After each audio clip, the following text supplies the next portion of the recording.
Uma enorme tragédia que se desenrola no sul do Brasil, mas que também traz um sentimento de déjà vu.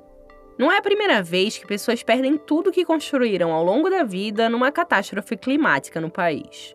Um cenário já visto antes, com o poder público apenas reagindo ao caos sem trabalhar a prevenção dele. Eu sou a Suzana Souza e esse é o Durma Com Essa, o podcast de notícias do Nexo.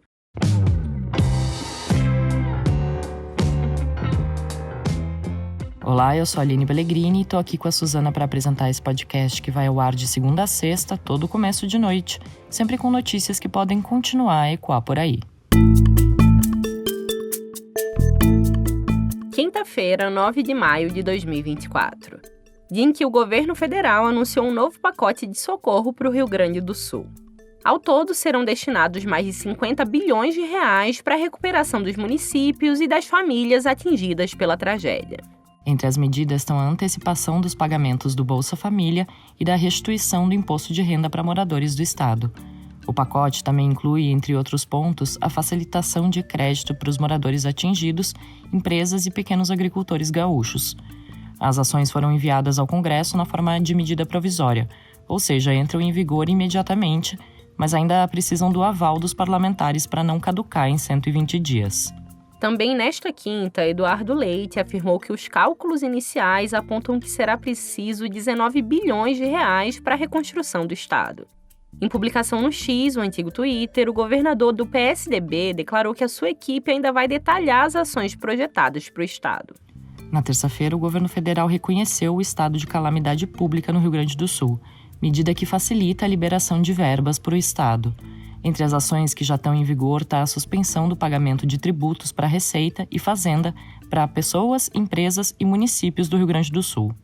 O que vocês viram anunciar aqui foram as primeiras medidas de crédito. Isso não termina aqui. Eu tenho dito aos ministros que nós temos que nos preparar, porque a gente vai ter tamanho da grandeza dos problemas quando a água baixar e quando os rios voltar à normalidade. Esse que você ouviu foi o Luiz Inácio Lula da Silva durante a cerimônia que divulgou o novo pacote nesta quinta.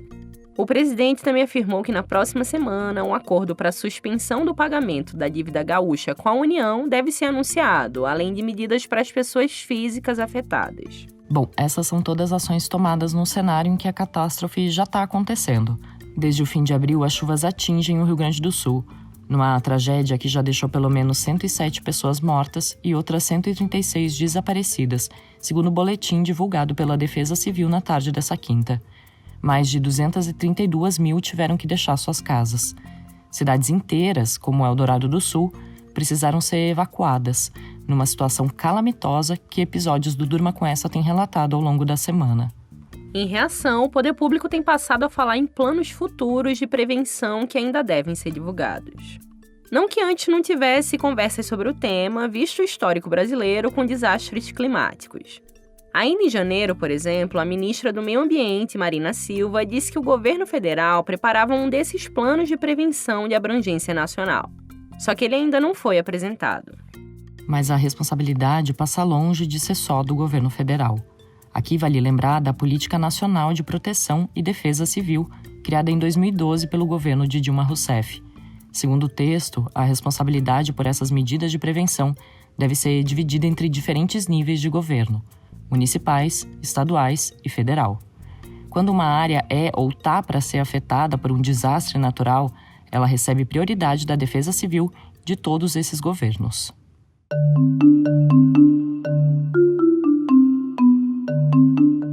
A coluna da jornalista Malu Gaspar no jornal O Globo revelou que o tema da prevenção de desastres não foi nem mencionado nos planos de governo dos atuais prefeitos de Porto Alegre, Sebastião Melo, do MDB, e do governador Eduardo Leite.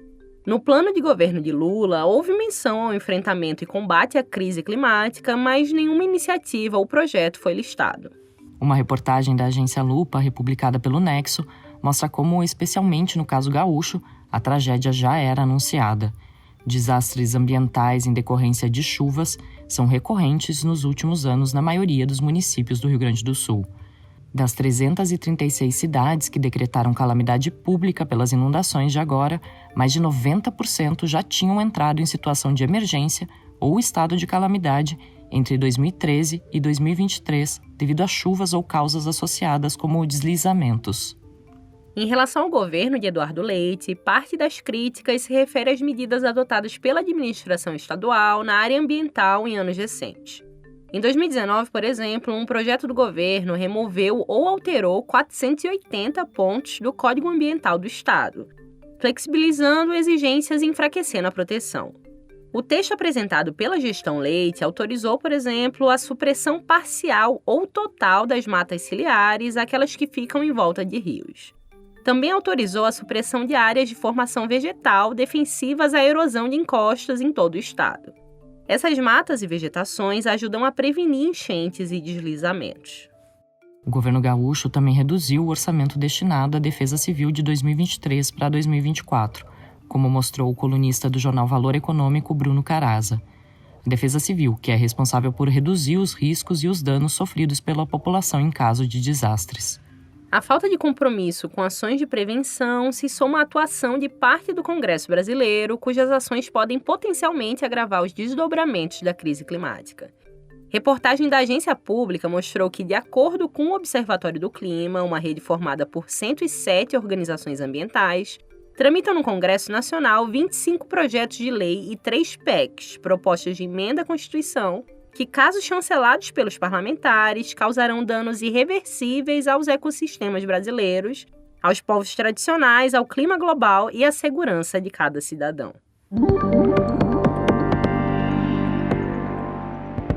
Em entrevista para o Nexo em dezembro de 2022, o Diosmar Filho, pesquisador do Instituto Ialeta, que faz estudos sobre a mudança climática no contexto da Amazônia Legal, disse que, além da política de defesa civil que a gente citou antes, o Brasil deveria ter um plano de adaptação climática, ou seja, adaptação para os impactos da mudança do clima, como o aumento de desastres.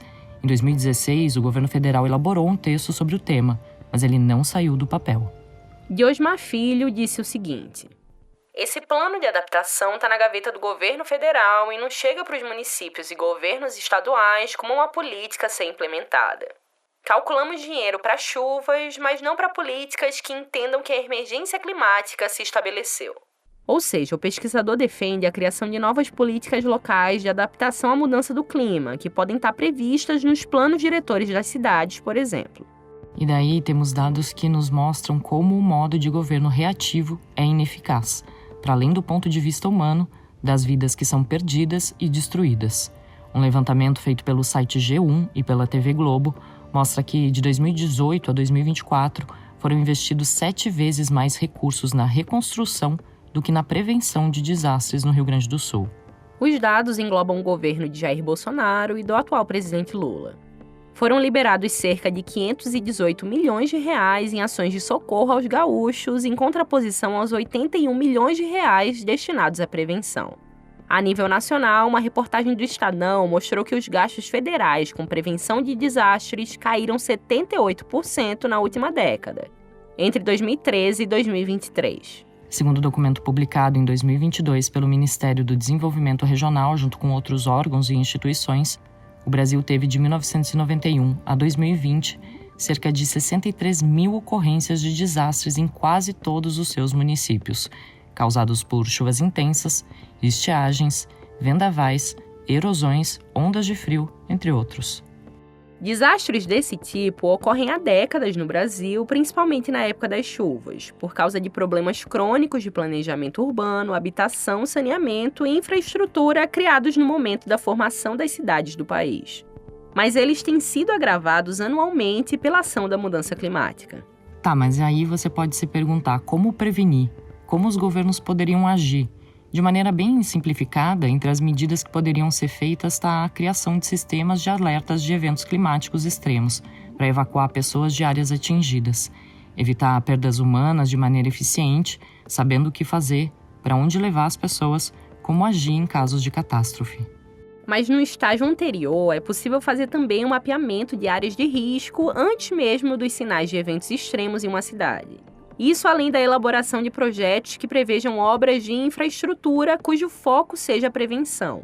como canais de drenagem, obras de contenção de encostas, projetos de reconstrução de matas ciliares. São só algumas das ações que poderiam ser feitas e que mostram que a falta de foco na prevenção a desastres é uma das facetas da responsabilidade política em torno da tragédia. O Durma com Essa volta já. Quando a gente lança uma coisa no mundo, seja lá o que for, um episódio de podcast, uma reportagem, um livro, uma pintura, um tweet, que seja. Quando a gente joga isso no mundo, é como se parte daquilo deixasse de ser nosso, né? Ou pelo menos só nosso. Porque se alguém tá lendo, ouvindo, interagindo com aquilo de alguma maneira, por mais que a gente tente, não tem como dominar totalmente o que vai surgir dali. A interpretação, a relação que outra pessoa vai ter com aquela obra, isso não dá pra controlar.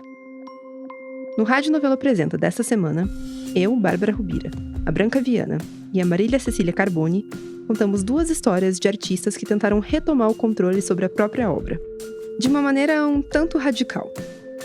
O episódio já está disponível em todas as plataformas de áudio e também no nosso site. Rádio Novelo Apresenta. Toda quinta-feira, histórias que você nem sabia que precisava ouvir.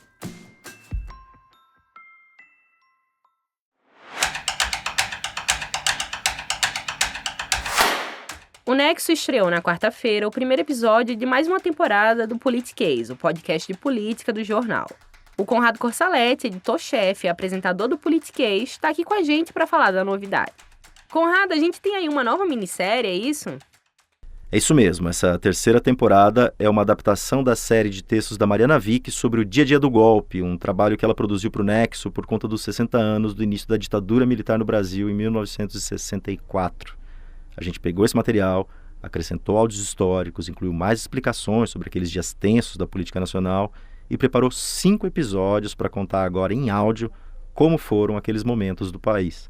Os episódios vão ao ar toda quarta-feira no feed do Politiquês, que você pode achar no seu tocador preferido. E Conrado, ali nesse feed tem bem mais coisas, né? Para quem ainda não conhece o podcast. Sim, o Politiquês é um trabalho antigo que eu conduzo aqui no Nexo. Começou ainda lá em 2017, quando a gente tinha episódios semanais sobre conceitos da ciência política. É um material bastante interessante para quem gosta dos conceitos da política. Foram mais de 70 episódios nesse modelo.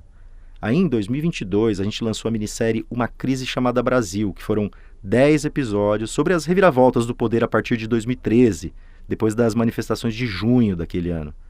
Esse é um material narrativo bem amplo sobre uma década de crise brasileira. Tem ali mais de 50 entrevistas com acadêmicos, políticos, jornalistas, ministros do Supremo, juízes e representantes da sociedade civil. Agora, a gente tem esse material histórico sobre o golpe de 64 que eu convido você, que ouve o Durma, a ir lá conferir. É um trabalho bem legal para quem quiser fazer uma viagem para o passado. E o interessante é que você vai conseguir ver muitas semelhanças entre o que os golpistas de 60 anos atrás diziam e o que dizem os golpistas dessa terceira década do século XXI. Você pode ouvir o Politiquês, o podcast de política do Nexo, em nexojornal.com.br e em todas as plataformas de áudio. Do descaso político à prevenção de desastres, a nova temporada do Politiquês, Durma com Essa. Com roteiro, produção e apresentação de Suzana Souza, apresentação e edição de texto de Aline Pellegrini, participação de Conrado Corsaletti, colaboração de Mariana Vick, produção de arte de Mariana Simonetti e edição de áudio de Pedro Pastoriz, termina aqui mais um Durma com Essa. Amanhã é dia de Extratos da Semana, quando a gente traz para você um resumo das principais notícias dos últimos dias. Até!